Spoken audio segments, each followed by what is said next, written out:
To worship you, I live.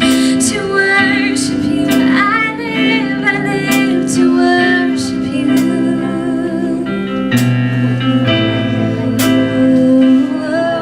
To worship you, I live. Yes, to worship you, I live. I live to worship you.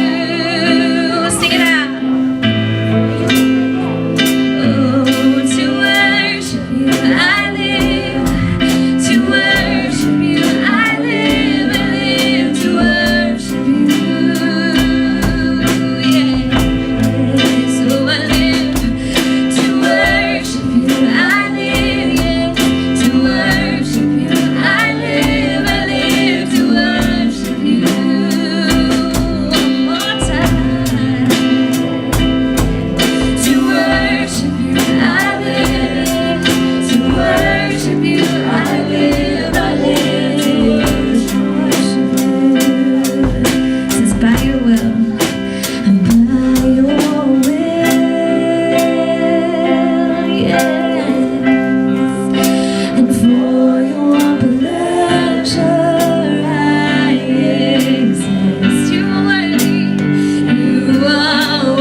for your pleasure I offer you, God. You are worthy, Lord.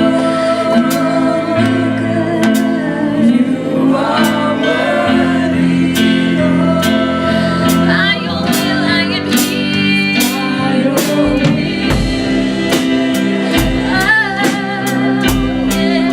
And for your pleasure I exist. You are worthy, Lord. You are worthy, Lord. Come on, worship you, God. To worship you I live. To worship you I live. I live to worship you. My heart, to worship you I live. To worship you I live. I live to worship you.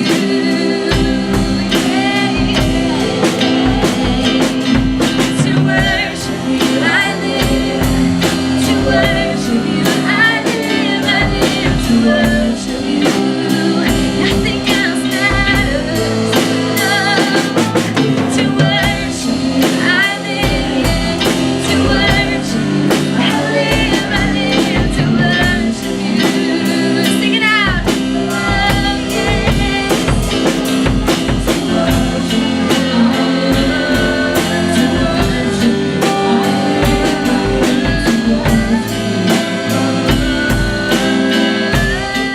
so day and night, night and day, let worship rise. Day and night, night and day, let worship rise. Day and night, night and day, let worship rise. Day and night, night and day, let worship rise. Yes. Oh, day and night, night and day, let worship rise. Day and night, night and day, let worship rise. Yes. Day and night, night and day, let worship rise. Day and night, night and day, let worship rise.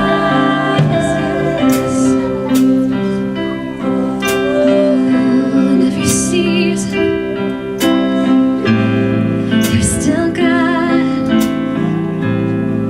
You deserve the glory. Yes, God. You deserve the glory. Yes, God. Yes, God.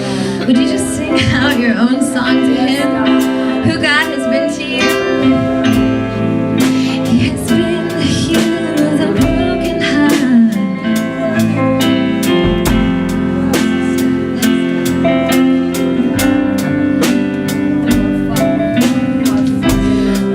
Come with expectation.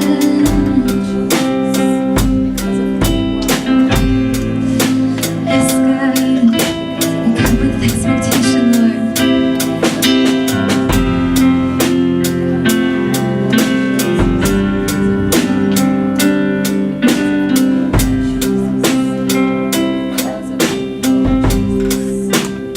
He is the rock that we build our church on, that we build our lives on. And He's more than just the rock. He's the piece that holds it all together. It's called the Cornerstone. And the structure cannot stand without the cornerstone.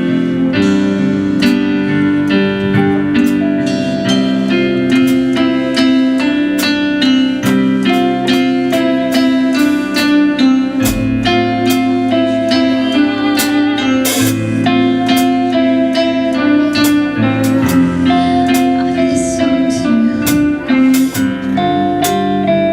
Sing it with me. My hope is built on nothing less.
It looks like chaos.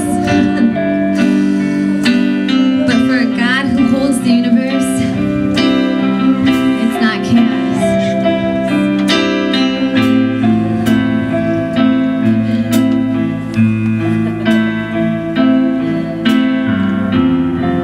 Let's sing that one more time. Christ alone. Christ alone, cornerstone, weak made strong in the Savior's love. Through the storm, He is Lord, Lord of all. He is Lord. He is still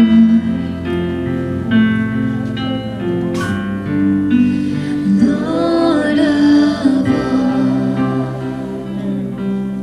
Yeah, I just hear God in this moment asking us all, don't you trust me? Like, I've done it before. I can do it again. I'm God. That's kind of like what I do. Don't you trust me? Some of us have been praying for certain situations. Come on, Tish. Some of us have been praying for certain situations, and we're like, God, if you don't do it, it's not going to get done. Right? And He's like, check my track record. Don't you trust me? Read the book. Read the book and see how many times I've done it before, and I haven't stopped being God. I'm going to do it again. Just trust me. Just trust me. Just trust me. I'm looking at some of y'all, and I see trust on your faces because that's all you had was to trust in God. Right? There are situations that you found yourself in. There are things you've been begging and pleading for. There are people that you've been praying for. And God is like, yeah, I got that. I do that with my hands tied behind my back. That's nothing. What else you got? Come on. Give me more. What else you got? There is nothing too big and there is nothing too small that we can't take to our God. He says, I love you. I'm a good father. I'm going to take care of you. Don't you trust me? Don't you trust me? Don't you trust me? He is Lord of all. So let's sing that one more time with a voice of confidence in our God, knowing that we can trust Him.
feeling desperate in their situations right now. I want to say this to you, that if you would become more desperate for God, you become less desperate concerning your situation. Because the more desperate you become for God, the Bible says that His strength is made perfect in our weakness. The reason you're desperate for your situation is because you feel weak in your situation. But if you become more desperate for God, the stronger you would feel. Not out of your own strength, but you'd realize that God is with you. And so I want to encourage you. The Bible says that the greatest commandment is to love God with your heart, your mind, your soul, and your strength, and to love your neighbor as yourself. It's a fascinating thing that God doesn't call us to love ourselves. It's a fascinating thing. And I hear you, because you're saying, well, I need to learn to love myself. I'd say, yeah, that's good. I hear you. You want to love yourself. But to love is to affix your heart on something. To love is to affix your heart on something. And to affix your heart on yourself, say, I want to love myself, is really to make love a demand. And love can't be demanded. It has to be freely given. And then you have to receive it. And so the greatest commandment, therefore, is not to love yourself. The greatest commandment is to fix your heart on God. That God would then, that you would trust Him enough that He would freely give love to you, and that you would receive it. And in His giving of His great love, that He would fill every gap and hole in your heart, in your soul, and in yourself. You don't need to love yourself in order to be loved. You actually love God, and He loves you. Because otherwise you turn love into a demand, and love can never be demanded. Love has to be freely given, and then it must always be received. And so I just want to encourage you in this season of life, for those of you that are feeling desperate, to become more desperate for God. And in the increase of your desperation for Him, as you love Him with your whole heart, whole mind, whole body, whole soul, that in all of you, as you turn to Him, that you'll become less desperate for your situation, because He will fill your situation. You'll become aware that the God of all creation has just entered into your situation. And when He does that, you realize there is nothing to fear.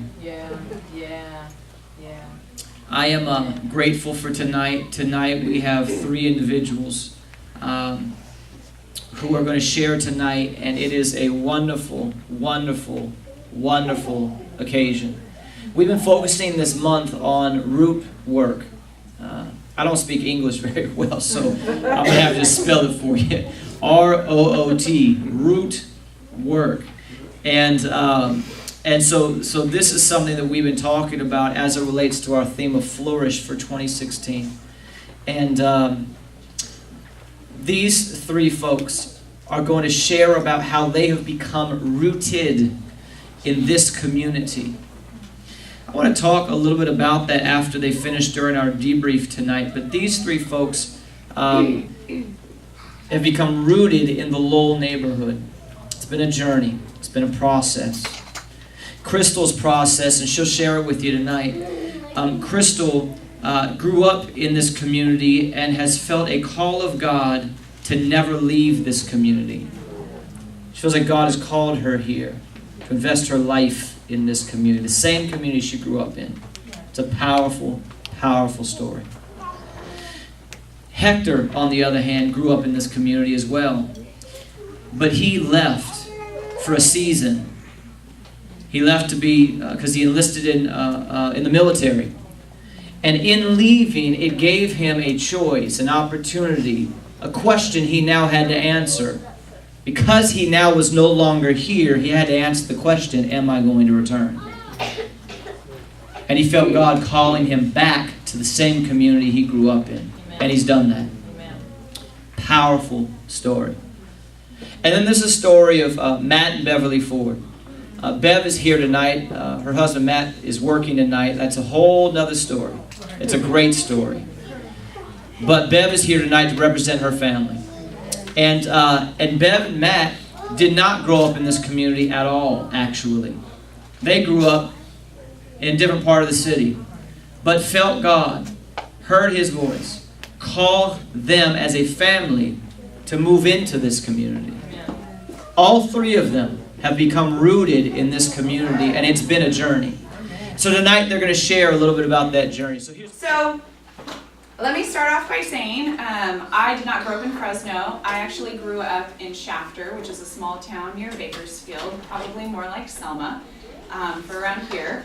And if you have never lived in a small town, it is very different than a big city. So I would say what I experience on a daily basis right now is everything opposite to what I had growing up. My parents are believers. Their parents were believers, and so I come from a great line of people that love the Lord, and it's a real blessing.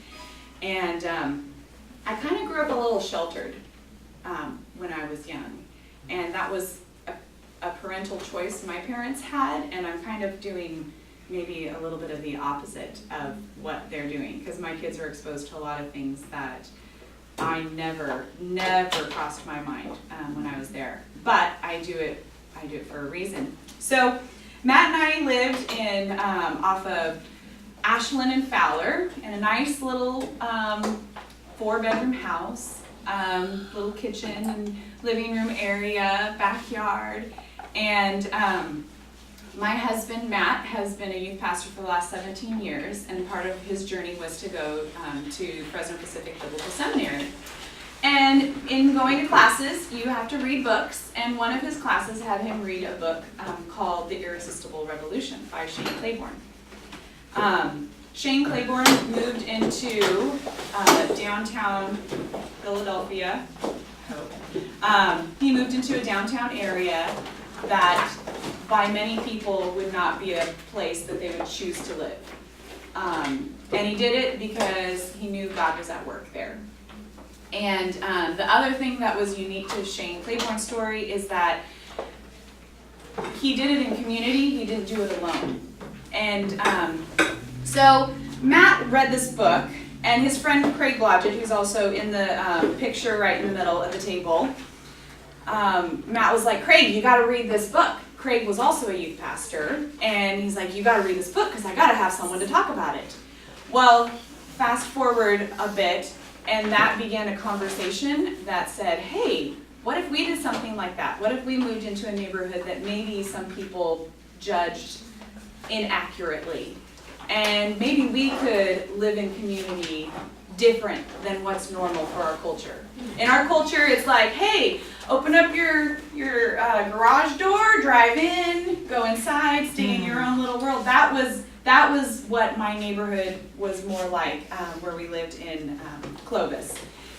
And so that began a conversation. They finally included their wives in it, and we're like, what? You want to do what? And because I didn't know Amber very well. Craig and Matt knew each other. But we knew that God was amidst it. And so we said, okay, well, what is the likelihood we can both sell our current houses, find 2 houses next door to each other, buy those 2 houses, and then make that all happen? And that's a lot of logistics that I'm telling you are just not very easy to have fall into place. But when God's amidst something, He does things that you don't expect. So we started praying and walking through this neighborhood, knowing that this was the place that we felt called to, and we found these 2 houses next door to each other. And so that began the journey of trying to purchase them. But that was the beginning of, for me, probably one of the first times of doing something that people really questioned. A lot of wonderful, godly people questioned our decision to move downtown. So sometimes I believe God calls us to the peculiar and He calls us to things that does not make sense. And you really have to trust when you're called to something. And that was hard for me because I'm kind of a people pleaser, and here were these great people that I really respected telling me, well, number one, it's not a good financial decision. You know, you're just gonna dump too much money into that house. Why do you have to live next door to each other? You know, can't you just be community, you know, if you're living nearby? My mother-in-law claimed she needed to buy bulletproof vests for my children because they felt it would be unsafe. And we got a lot of people questioning our decision. And Matt and I just knew that this was the place we were called to. And so we continued to move forward. And it was uncomfortable, and we had a lot of prayer. One story goes that our realtor was wonderful, her boss started to hear about our story and realized, because the house that Matt and I purchased, it had foundation issues. We're talking foundation issues. So this is like what your house is standing on, right? And they're like, how are we ever going to get a loan for this house? Because the foundation isn't solid. There was a fire in the carriage house in the backyard, and they're like, that should have been condemned.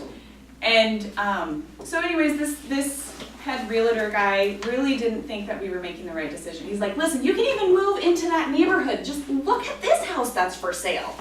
And just come to the house. So he takes us to this house that kind of would be more of a dream house than the one we're in currently. And it was tempting. I mean, it had great attributes to it that if we weren't also called to live in community with the Blodgetts, I mean, it would have been a no-brainer. But Matt and I are like, but I really think that there's something about this house, something about that blue house at 336 North San Pablo. There's something about trying to do this together that we saw the house. We're like, no, we really think that we need to be at 336 North San Pablo. And when we went and we just came back to 336 North San Pablo, there was just this peace over Matt and I that we knew that this was the place that God was calling us to. And what I believe it has taught us when it comes to who God is that God is about redeeming. And I was always trained that God is about redeeming people, which he totally is. But I believe his people are also called to show pictures of redemption. And even when it takes taking an old dilapidated house and making it new, like that's an image that you can remember. When you look at those pictures and then you look at these pictures, like it's different. It's a different place. And I think that that's just a picture of, you know, how God can use each of us in our own spaces to show that story of redemption. So the story goes, after we'd been here for less than a year, I just said that some people were concerned about the safety issue. It was the day before school started, and Matt and I heard something. Bang. We're like, oh crap, what's that? So we're going and we're looking outside our window, because we have these huge windows, like the size of the wall here. And there had been a shooting across the street in the apartment complex. And there was a man lying there. And I'd never seen anything like that before. And by all reasons, I believe I should have been afraid. I believe I should have been like, okay, where's my kids? We're getting out of here. This was dumb, honey. This was a bad decision. Yeah. But I didn't. Because I had this peace that God was calling us to this place for a reason. And part of my story is that I've worked in education for the last 17 years. I was a teacher and have done other things in education. And there was something about that happening the day before the first day of school that reminded me that there's a whole bunch of kids in this neighborhood who go to school tomorrow, and they're not going to be sleeping good tonight. Because you don't sleep good after there was just a shooting in your front yard. And it's not really their fault that they didn't sleep good, because that's scary. Well, you were too young to know what had happened. But But life is it's so easy to not realize how complicated things are.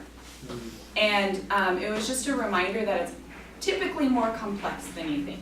One of the things in my own root work living in this neighborhood has been helping me to see beauty in a different way. I am a girl that definitely worried what she looked like when she was growing up. I struggled with self-image, and I definitely defined beauty a certain way. And one of the things that God has taught me in living in this neighborhood is He has a different definition of beauty. Even in our neighborhood, right? You walk down San Pablo, drive 25 minutes later, walk down that neighborhood street, it's going to look a little different. But one is not more beautiful than the other. In fact, I can walk down San Pablo, and I believe there is beauty all over the place. Oh, yes. But it takes looking at the world with a lens that God has. There you go. And I believe that God, in moving us to this place, gave us a new pair of glasses.